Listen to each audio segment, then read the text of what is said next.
அவர்கள் தன்னலமற்ற தலைவர் அவர்களின் மகன் புதல்வனாகிய கேப்டன் பிரபாகரன் அவர்களுக்கு ஒட்டுமொத்த சின்னத்தில் மகளிர் அனைவரும் ஓட்டு பெற்று 1 லட்சம் வாக்கு வித்தியாசத்தில் விருதுநகர் தொகுதியில் ஜெயிக்க வைக்க வேண்டும். அண்ணன் ஏஆர் சீனிவாசன் அன்பு அண்ணன் அவர்கள் உத்தரவின் பேரில் ஜெயிக்க வைக்க வேண்டும். நமது மாவட்ட விருதுநகர் தொகுதியில் ஒட்டுமொத்த கொட்ட வேண்டும். நமது சின்னம் வெற்றி சின்னம், முரசு சின்னம். நமது வெற்றி வேட்பாளர் விஜய பிரபாகரன். உங்களுடைய சின்னம் வெற்றி சின்னம், முரசு சின்னம். திமுகவின் ஆதரவற்ற சின்னம் முரசு சின்னம். நமது வெற்றி வேட்பாளர் விஜய பிரபாகரனின் வெற்றி சின்னம் முரசு சின்னம்.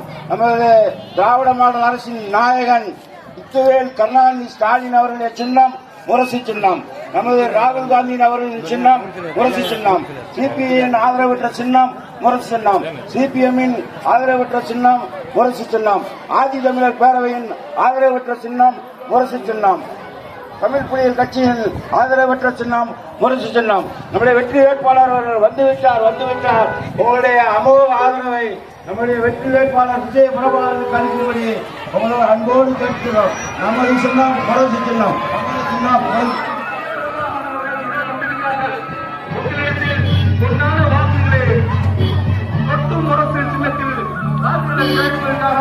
அண்ணன் விஜய பிரபாகரன் அவர்கள் இதோ வந்துவிட்டார்கள். தாய்மார்களே, பெரியவர்களை மறந்து விடாதீர்கள்.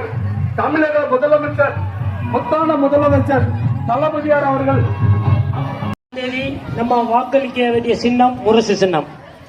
மாசம் 2 ரூபாய் ஏற வேண்டும் என்றால் வருகிற 23ஆம் தேதி நம்ம வாக்களிக்கக்கூடிய சின்னம் முரசு சின்னம். ஸ்டாலின் அவர் முதலமைச்சர் அவர்கள் ஆதரவற்ற சின்னம் முரசு சின்னம். அவர்கள் ஆதரவற்ற சின்னம் முரசு சின்னத்தில் வாக்களிக்கும்படி உங்கள் அன்புடன் கேட்டுக்கொள்கிறோம். முரசு சின்னத்தில் வாக்களித்தால்தான் முதலமைச்சர் அவர்கள் கருணை ஏறினையுடன் நம்ம பிள்ளைகளுக்கு கல்வி உதவிகள் கிடைக்கும். இன்னும் சொல்ல போனா இலவச பாசு நம்ம மாறி மாதம் இங்க ஏற்பட்டது நினைப்போம். ஒரு காலகட்டத்தில் ஏங்க மீனாட்சி மங்கல் போகணுமுங்க, துட்டு கொடுக்கணும் நம்ம வீட்டுக்கு தரமாட்டாரு. என்ன சாமி கும்பிட்டு என்னத்தை கிடைக்க போறேன்னு. இப்ப அப்படிதான் பயம் இல்லை. இது ஏற்பாட்டால் போக போறோம், திருமணம் போக போறோம், பெரியார் போக போறோம். அம்மாவை நல்லா சாமி கும்பிட்டு நம்ம வந்துடலாம். அதனால மீனாட்சி அம்மா மாரியம்மாவை நல்லா பார்க்கலாம்.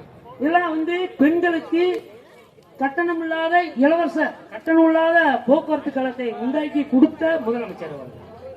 பசி இருந்த பிள்ளைகள் படிப்பு வராதுங்க. பசியே இருந்துகிட்டு அந்த படிப்பு என்னதான் படிச்சாலும் மூலையில ஏறாது. ஒரே காலத்துக்காக கல்வி அறிவை உணர்ந்த ஒரு முதலமைச்சர், கல்வி படிப்பை உணர்ந்த முதலமைச்சர். பெண்களுடைய